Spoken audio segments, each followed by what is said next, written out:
बिस्मिल्लाहिर्रहमानिर्रहीम। मेरी वीडियो देखने और सुनने वालों को अस्सलामु अलैकुम वरहमतुल्लाहि वबरकातुहू।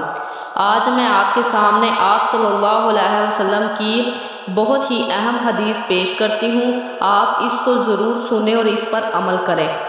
रसूल सल्लल्लाहु अलैहि वसल्लम फरमाते हैं कि वो आदमी हम में से नहीं है जो किसी के गम में सर के बाल मुंडवाए और कपड़े फाड़े और मुंह पीटे और शोर मचाए।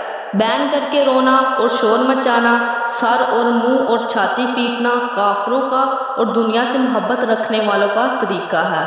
मुसलमानों को ऐसा करना चाहिए क्योंकि हुजूर सल्लल्लाहु अलैहि वसल्लम ने बैन करके रोने वाली औरतों पर लानत फरमाई है और ये भी फरमाया है कि बैन करके रोने वाले मर्द हो या औरतें, इन पर खुदा का गज़ब नाजिल होता है और कब्र में इनकी सूरतें कुत्ते की सी हो जाती हैं। और बैन करके रोने से मरने वाले को ये अजाब होता है कि उसकी कब्र में दोज़ख की तरफ से खिड़की खोल दी जाती है और काले सांप इसको आकर लिपट जाते हैं और वो मरने वाला रो रो कर कहता है कि ये अजाब मुझ पर क्यों आया। फरिश्ते कहते हैं कि ये अजाब तेरे घर वाले तुझको पहुंचा रहे हैं कि तेरे मरने पर वो अल्लाह ताला से नाराज़ हैं और बैन करके रोते हैं और शोर मचाते हैं और गोया अल्लाह ताला से लड़ाई करते हैं।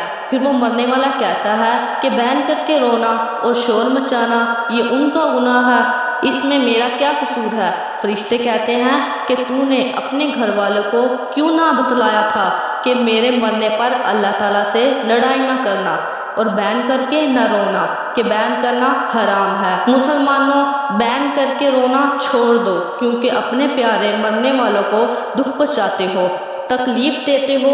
बैन करके आप रोते हैं तो आपकी वजह से उनको कब्र में अजाब होता है। अगर आपके सामने आपके प्यारों को कोई तकलीफ़ देता है तो आप बर्दाश्त करते हैं? नहीं ना। तो उनके जाने के बाद हम उनको अजाब दे रहे होते हैं।